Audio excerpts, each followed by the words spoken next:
Martin, thank you very much for being here with us today. Just kind of get started here. What is your name, job titles, and description of your focus at Autodesk?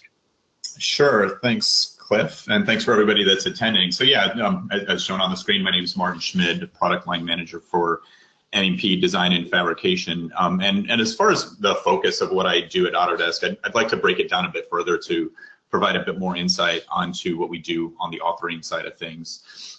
So we have two product managers for Revit Architecture and Core. So those are responsible for the architectural functionality and common functionality that a lot of what we do on the MEP side is built upon. On the structural side, we have 3 PMs. So we have a product line manager focusing on the business and strategy of the structural side of things, and then a PM that focuses on steel, and then another that focuses on concrete, as they have quite different workflows for those aspects of the structural side of the industry. And then for MEP, there's actually 2 of us. I have a colleague, his name's Ian Malloy, that he has a long history in product management, primarily in the area of energy analysis. He's been very focused on bringing Insight 360 to market as a tool to help with guidance and decision-making for architects as it pertains to lifecycle energy costs. And now he's bringing some of those same philosophies to the engineering domain. And then my role has been more general around anything related to the modeling aspect of MEP within Revit, as well as how the fabrication workflow interacts with that. Excellent, thank you so much. And can you give us a little bit of insight into your professional background as it relates to your current work with Autodesk?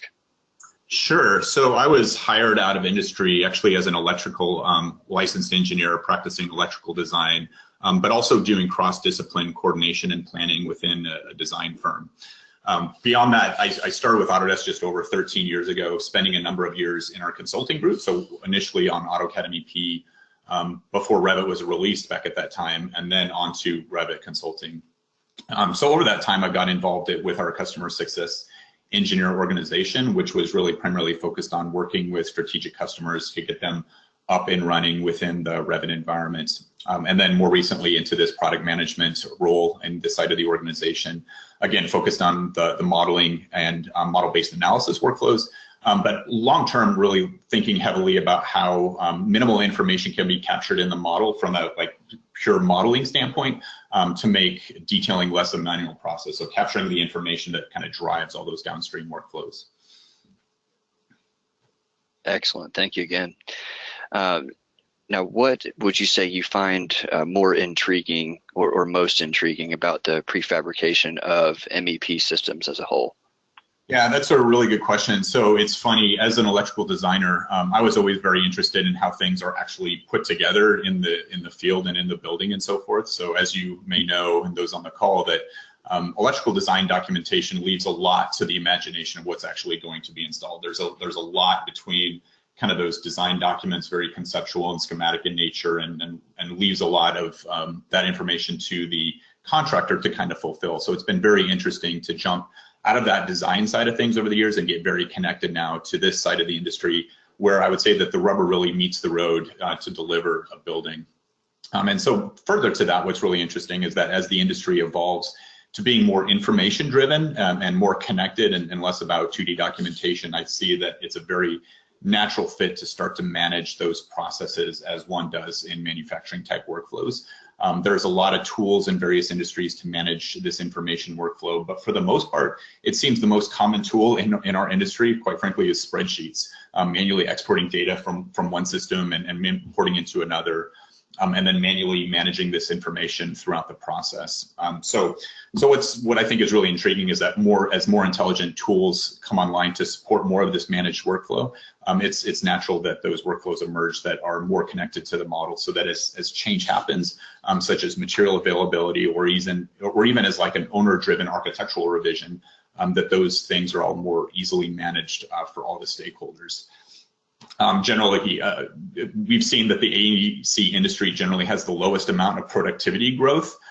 It's less than 1% a year over the last 2 decades. So that's a big change that's happening with prefabrication. And that's in contrast to 3.6% for the manufacturing side of the industry. And what that works out to is a stark contrast of about 400% or 400 times more energy efficiency gains in the manufacturing side of things versus us in the construction side of things. Yes, you know, there are people say, yeah, every project is unique, every team is unique, so on and so forth. But that doesn't mean that all the processes need to remain stagnant. Best practices can and should emerge, and we want to be able to help democratize that. Excellent. And thank you, and I totally agree. So thanks for expanding on that.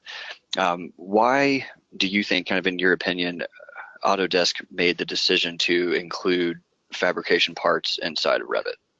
Yep. So fabrication parts tackled a number of problems. So as you might know, first of all, Revit design LOD duct elements are just solids within the Revit environment. They don't understand, you know, how they're put together and so forth. So Revit really has no idea how those solids would be manufactured. And then thus, when you go from a model to installation, there's always a translation process that happens, interpreting those solid elements into something that can be manufactured. Typically and historically, this would happen on a different software platform. Therefore, it's a disconnected workflow from the original design intent. So generally, there's no guarantee that the part shown in the model as a solid is actually something that can be manufactured in a cost-efficient way. So that was kind of the first problem to tackle, was how do we get elements that really understand how they can be constructed. So as you know, the fabrication duct elements within Revit now are all manufacturable, purchasable components to the fabrication elements, with elements that includes data such as the weight, the manufacturing logic, their cost, and so forth. Thus, that you now know what you've modeled can be coordinated, can be manufactured without translation of any sort, avoiding surprises in the field and downstream. So implementing this with existing technology that plugged into this process was a lower barrier than reinventing the wheel. It comes down to the data availability, the component logic, and the opportunity to streamline that workflow. So that's all on the sheet metal side. On the piping side, a similar story. The design LOD elements were purposely very generic and designed that way to simplify communicating design intent without all the details that one would need to get into a construction-based workflow. However, over time, we saw that desire to have more detailed, realistic elements, more intelligence, and so forth. We've seen people create very detailed content, but then still struggle with it when they share these models, as the software natively didn't understand couplings, connectivity, and those sorts of things. So now ITMs natively within Revit provide all that capability. Each fitting can be tracked back to a catalog line item. There are properly defined fittings that won't flex to random angles, and you have proper accounting for fittings of various angles, sizes, and those sorts of things. And then, of course, since these elements have intelligent connections, so for example, welded components know how to behave when a flanged valve is inserted, groove fittings know how to couple, and fittings that have engagement length, all leads to a more accurate pipe length with more intelligent coupling interaction than what families were designed to support. So it's really, again, about having components that have explicit and predictable behavior and underlying data, including cost and labor, that the FAB data model provides. Excellent, perfect. Thank you again very much. Now, as far as advantages, can you tell us a little bit about the advantages that the fabrication parts offer over traditional families? Yeah, so again, just to kind of re-summarize, historically fittings within Revit were purposely very generic, really a means to get a route from point A to point B, but not something intended to capture the nuances of real-world components. So the key benefit is having native elements that now understand their role relative to one another for piping type components, and sheet metal elements that is fabricatable directly from the model. All right, great, thank you. Now, do you foresee any reason an end deliverable containing fabrication parts would not be acceptable? Yeah, good question. So at the end of the day, the deliverable by the contractor is a functioning building. And if one could do that more efficiently and at a lower cost in a more consistent, intelligent way, then that needs to be demonstrated to be able to realize those benefits. So in reality, like, this functionality has been out, since the 2016 release. We've been iterating that functionality up through, the current release, including point releases. But up to the 2018 release, the most significant barrier was routing. And so we know a lot of our customers are still on 16, a lot of them are still on 17. But now it's with 18, as you know, since software is immutable, it can change to accommodate the the needs that are most important. And that's what we do as a platform provider. So that was the big kind of barrier up to 2018, was the inability just to kind of pick and click and route elements throughout the model.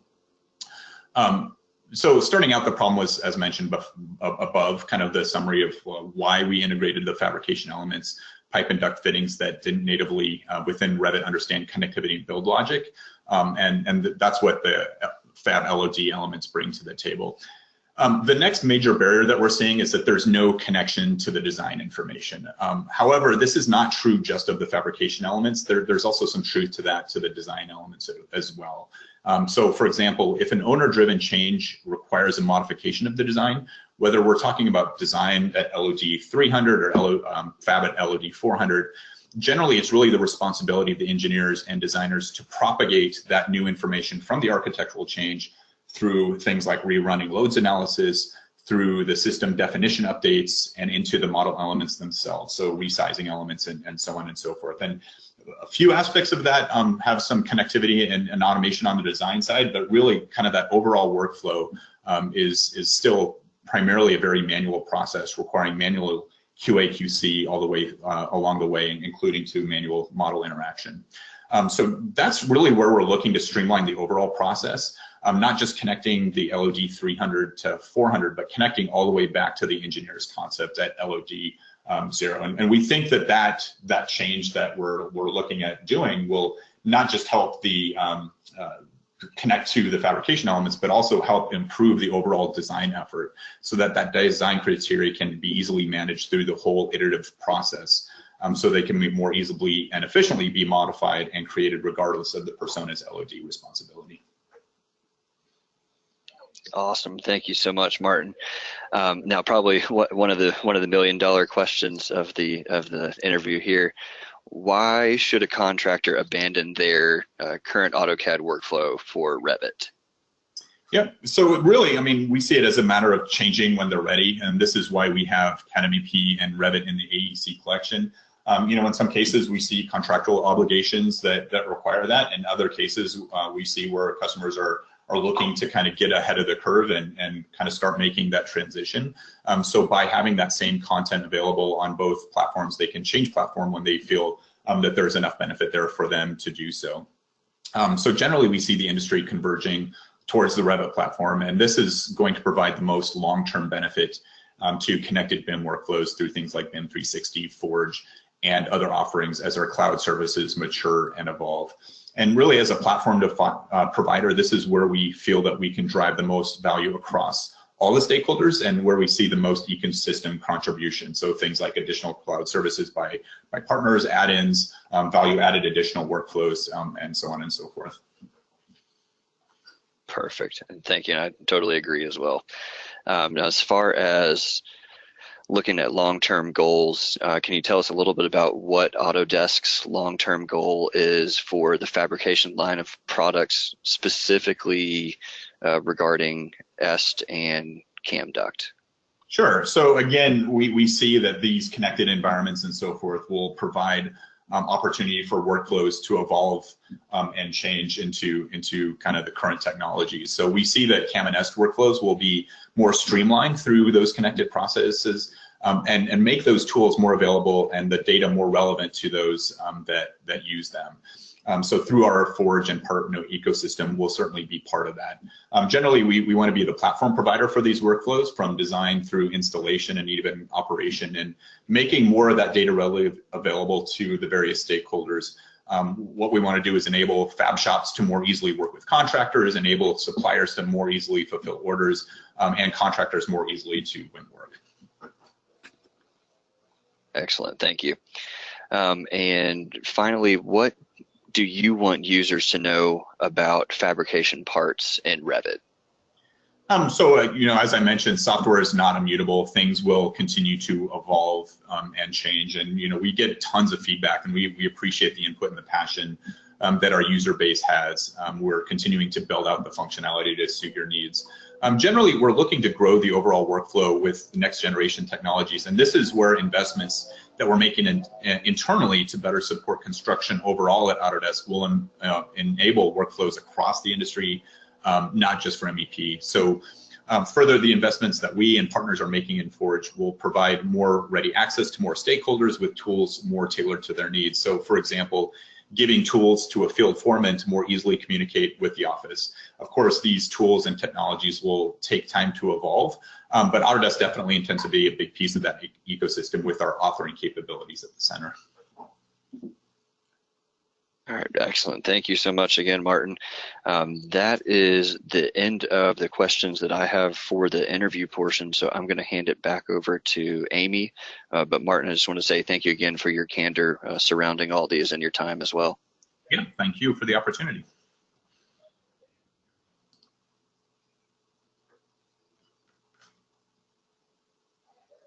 Thank you both for your parts in the interview. That was great, Martin. We really appreciate all of the answers and all of the information you've given us. We have had a few questions. One was about the webinar recording and asking if everyone on the call would receive the recording, and yes, you will. We have recorded that, and we will be sending that to you tomorrow morning. All right, and now we'll get into the other questions.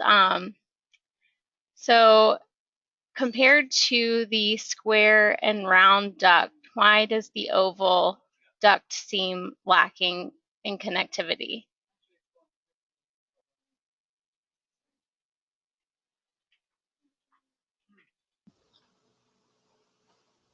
David, can you help me out? Is that sounds technical? I think there's much more going on there, so I don't think that's really a question that can be answered without exploring their database and the connections and things that they've got set up. Okay. Unfortunately, for some reason, I don't have the questions panel showing up on my side of this, so I can't really see the questions here. All right, you should be able to see them now. There, now they showed up. All right. Okay, let me look at them here real quick. Okay. Oh, wow, got lots of questions, huh? We do. Okay. Will there be more support for hangers in the upcoming releases? Will supports get more support? Yeah, there's nothing specifically that we've done in upcoming release for hangers, though it is something that we're continuing to get feedback on and understand kind of how to streamline that overall workflow.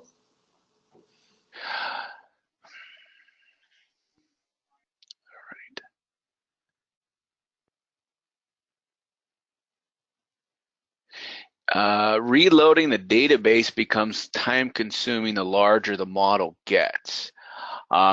Is there a streamlined reload or perhaps a live database connection a possibility? So yeah, we have heard that, and through our testing, that the larger the model is, there's various aspects of the software, not just specific to fabrication, that we're continuing to look at areas to optimize, and there are other things that we're doing kind of generally in how we're planning to architect kind of how that whole process of connecting the database to Revit will evolve and change over time. So while I can't say specifically that there will be a line in the sand where, hey, this is where you'll see improvement, it is something that we're continuing to look at.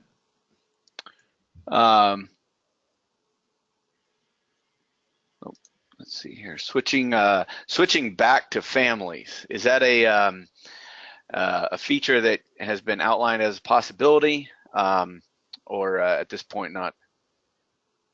Not specifically. So again, that goes back to kind of what I alluded to of connecting everything back to the LOD 0. And the reason for kind of going all the way back to the LOD 0 is because that is where you're going to capture the design requirements, and from that will emerge all the downstream changes that need to happen. So a simple example that we throw out there is if this conference room is now going to be 2 offices, the load requirements in that are substantially different for various aspects of the overall design.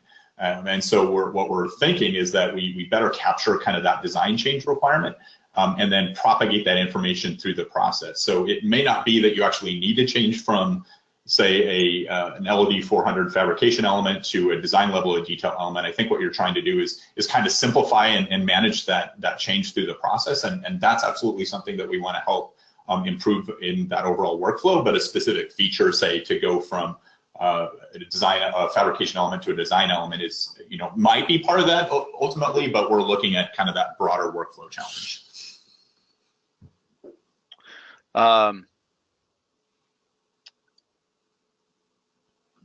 So someone's asked, can you share any features in upcoming Revit 2019?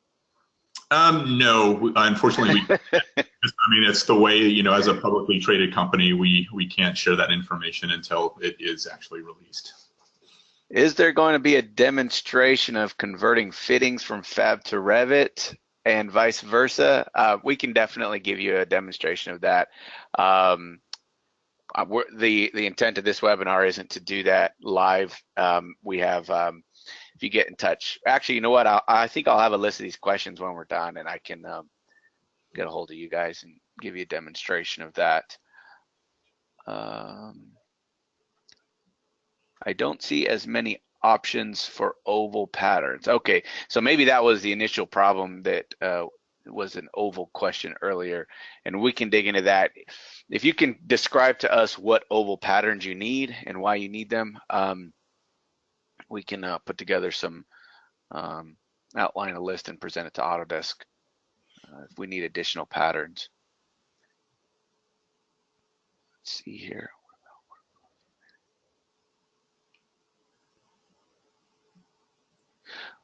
Will managing the ITM database become easier in the future, creating and editing ITMs? Yep, that's one of the main things that we're kind of looking at in how to really streamline that process. Like as the question indicates, it's a very niche skill set, and while that's fine, for some organizations where they have dedicated staff and so forth to do that, we also recognize that there's a number where more people kind of need to wear more hats, and we need to kind of democratize some of that. So yeah, absolutely, we're looking at how we can kind of streamline and simplify some of those processes. This question, I think, is something that we've already started, not on this call, but the ability to draw a pitch duct in Revit.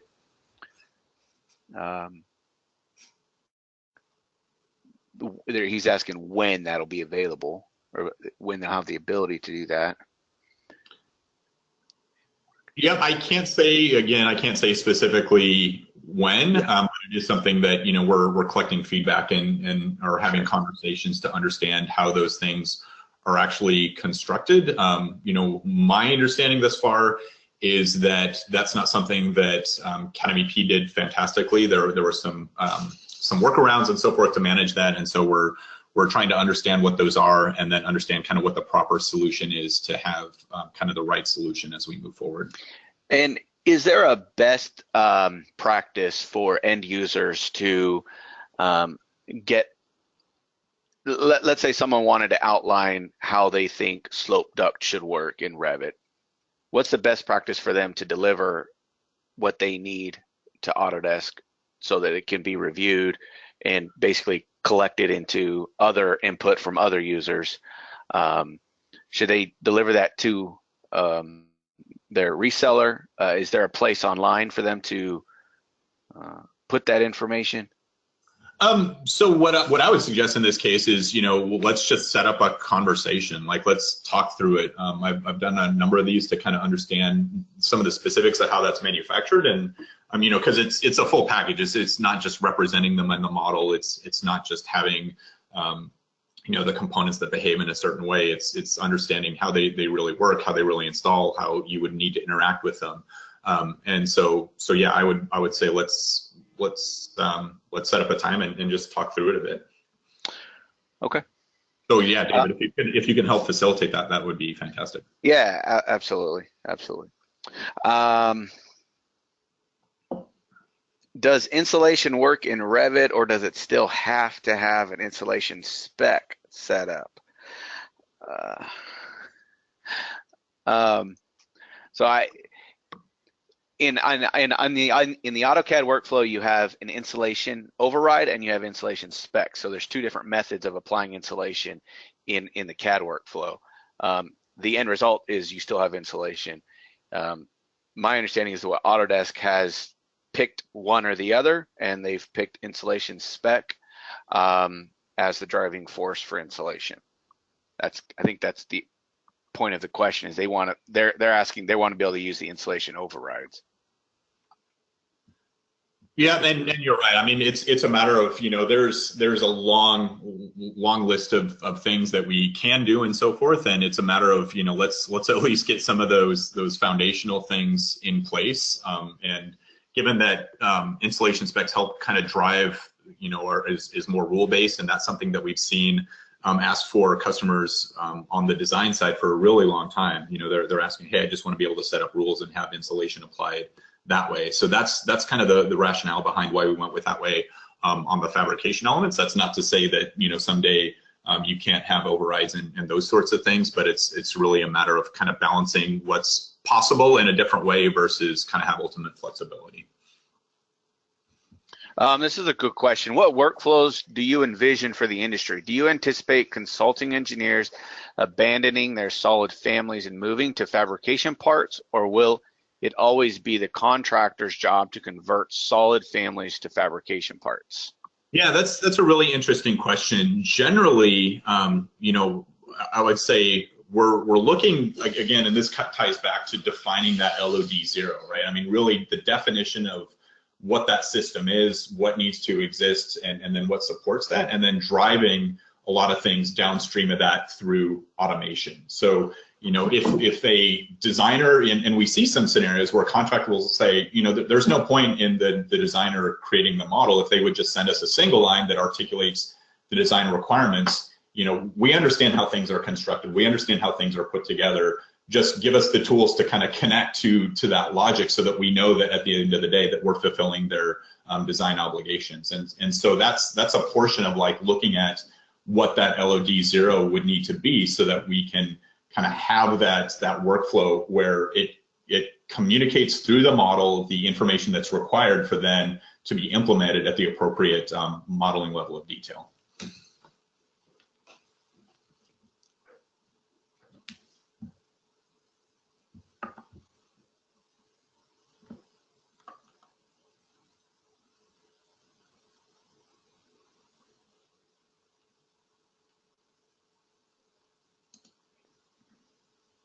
See, David, did you go on mute? I think I did. have. Sorry Okay. about that. I had some background noise there. I'm scrolling through the questions here, and there's a lot of questions. If there's any, I don't know if Martin if you can see the questions. If you see one you want to address, you're more than welcome to. Let's see here. And if we aren't able to get to all of the questions during the webinar today, we will follow up with you following the webinar. Here's a question: does Revit have the same functionality for reporting? And there is an add-in that they've given us. That's the fabrication add-in for Revit, that you can export the MHA, and then I think it was 0.1 they've added their ability to do reporting. There's the regular reports, ancillary reports, linear reports, and there was one more. Yeah, that's right. Any of those reports that you've set up in your configuration, you should be able to run those directly within Revit without having to export. So basically the workflow is you select your elements, you select that reporting tool, and then you'll be able to get an output of that data.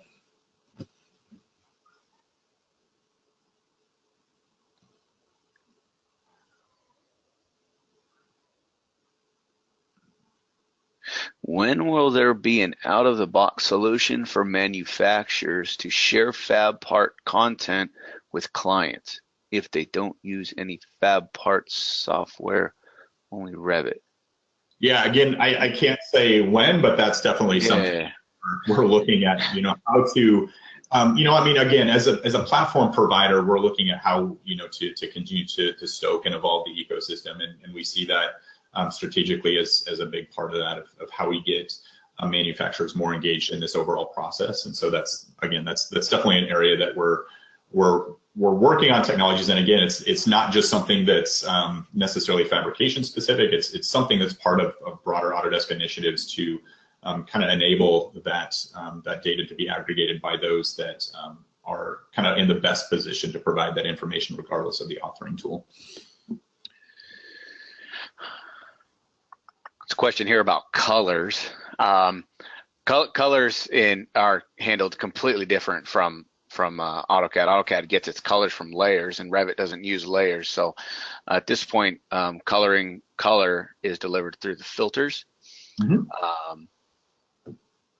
Being that you have an entire building in one model, sometimes you may not want to see a particular run in color. You might just kind of want it grayed out in the background so you can accent you know, the duct work, and you want the pipe work in the background, things like that. There's a lot of user controls that they have to give you in order to create the view that you need, because again, everything is in every view. So having to turn things off, push things to the background, things like that. That's why you're not going to, at this point, I don't think there's any other plans for additional color functionality. He said he does call out that when you bring it into Navis, everything is white. It's not carrying the color over into Navis. Right. There's a couple of things behind there. So the Navis has its own appearance profiler functionality that you can set up kind of your rules of what you want colored different ways. And because what's happening from the export from Revit is you're exporting the model, whereas those color overrides are happening on a view specific basis. So those are dots that would need to be connected. But again, since there already is a way to manage those colors and so forth on the Navis side, it's not as a higher priority. It's not that you can't do it. It's, you know, just not kind of the ideal workflow, and we understand that.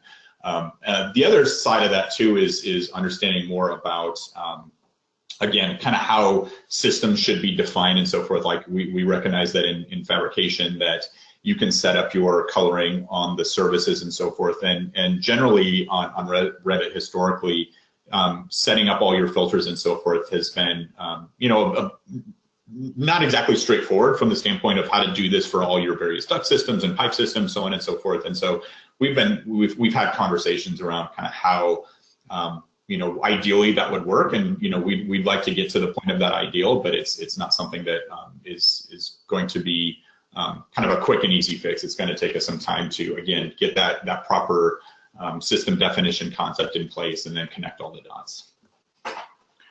I think this question would require some more input from a customer, but has there been any progress on adding more fittings to be used in multi-point routing? I think we kind of need to understand better about like what the challenges are. Like you said, David, we would need more input around where the challenges are. Well, is there going to be additions to the fabrication API? I'm assuming this is the fabrication API, not the Revit API. So the fabrication API, I guess, would be the CAD, CAM, and S side.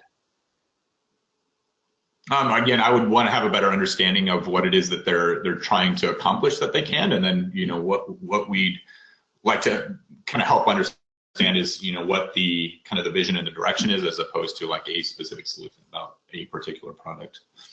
Are fab parts backwards compatible?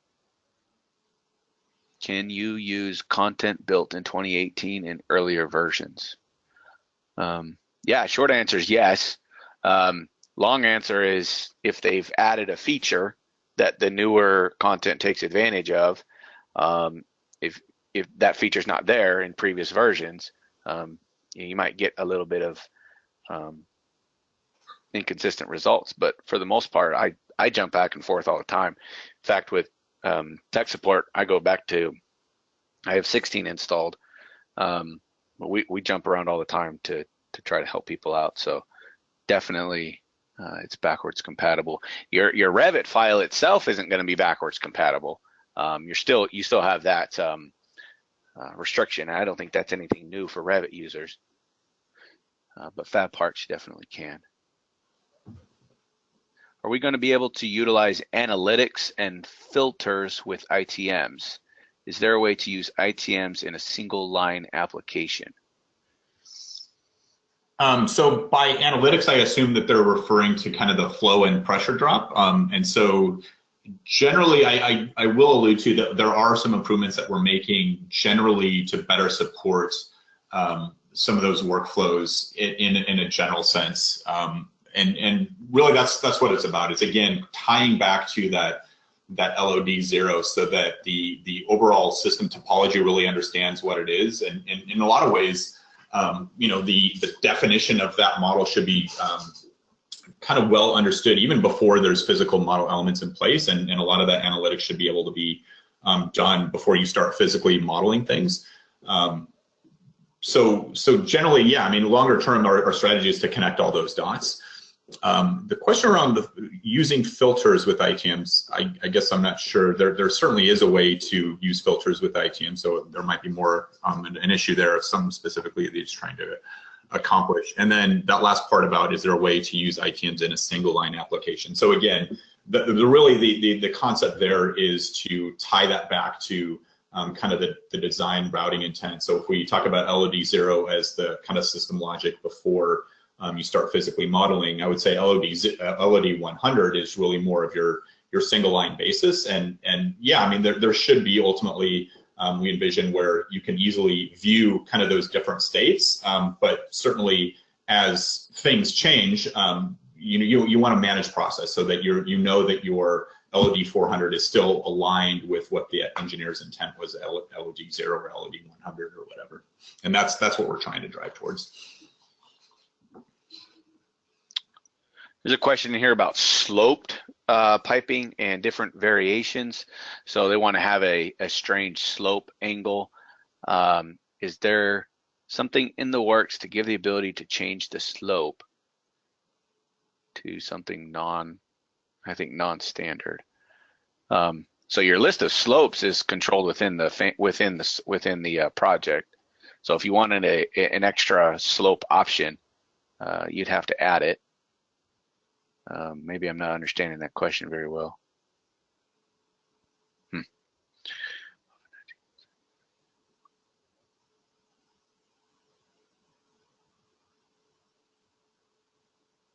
Yeah, it sounds a bit like there's certain conditions that he's struggling with getting modeled potentially, and yeah, probably requires more of a technical conversation to understand that.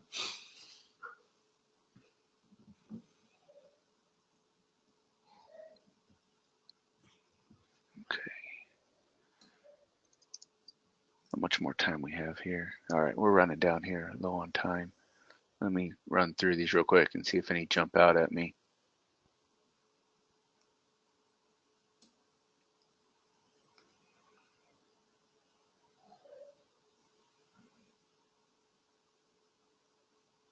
Is there a plan to merge infrastructure parts with fabrication parts? I'm not sure. Maybe you might understand that question a little bit more than I do. I might understand a little bit better, but I don't know that I have an answer to it any better than you. Yeah, okay.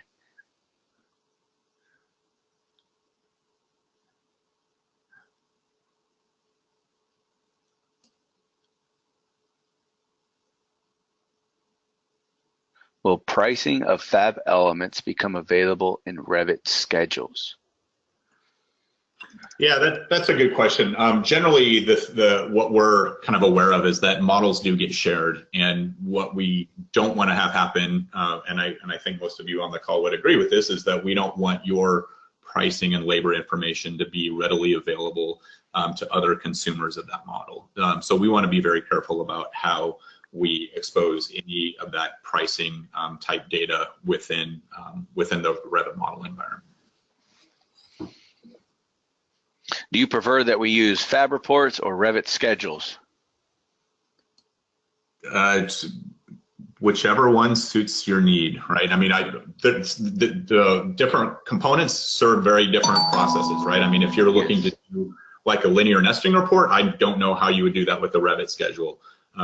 Conversely, there's things that you can do in Revit schedules that make it very easily to kind of do some quick revisions, modifications, and so forth with your project as a whole. And so it's kind of whichever suits your particular workflow need. So for those, I kind of equate schedules to fabrication ad report. In the CAD workflow, ad report uses AutoCAD tables, and you have to put the table on a sheet, right, in order to print it or to deliver the information. Schedules also need to be put on a sheet, and they use a more of a table type format. So it's similar, maybe not exactly the same type of functionality, but similar type functionality there. What's the best way for a company to roll out the switch to Revit from Fab? So we've done this for with a couple companies, and usually what they do is they'll pick the elite few from the company who are the most, more progressive and looking. They don't mind the change in platform. Changing from AutoCAD to Revit can be difficult for some folks who are pretty stuck in the AutoCAD world. So you're going to want to get trained up a few of your better users, and then they'll help to teach the other ones, right? And then pick a project that anytime you switch platforms, you're going to be slower at first. You probably will be able to do it faster in AutoCAD, but as with anything, the longer you use it, the more efficient and effective you get. So definitely when you switch, you can expect a little bit of lag on your first project, but I think over time you'll grow to like it. We have reports in Revit. When will we see the CSV exports in Revit like we have in fabrication products? We got a lot of questions in here about reports. Yeah, again, I can't say when. We certainly have an understanding of a need to kind of export and get raw data out of the model. So it's something that, again, it's not just something that affects the Revit platform. It's kind of a broader initiative of how potentially kind of those kind of workflows are manifested at a higher level. In normal Revit pipe, the family routing, you can change an elbow to a T by clicking on the plus. I think that's built into the family. Not even all families have that type of functionality. I think we can use we couldn't use the type selector to switch from an elbow to a T. No, yeah, I understand the question. It's just one of those things that hasn't been the top of the priority list.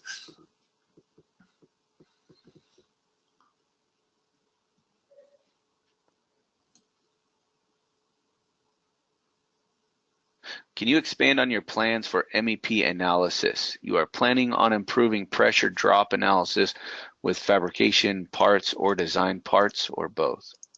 Yeah, so ultimately the goal is to connect everything.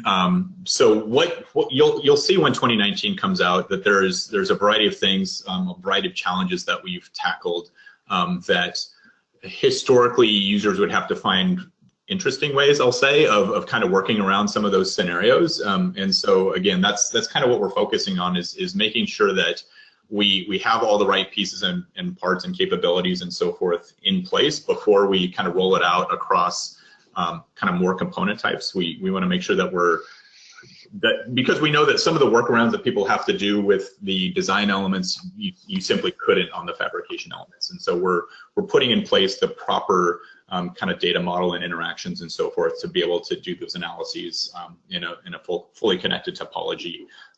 So again, the end goal is to have it across all elements, but it's going to take us time to get there.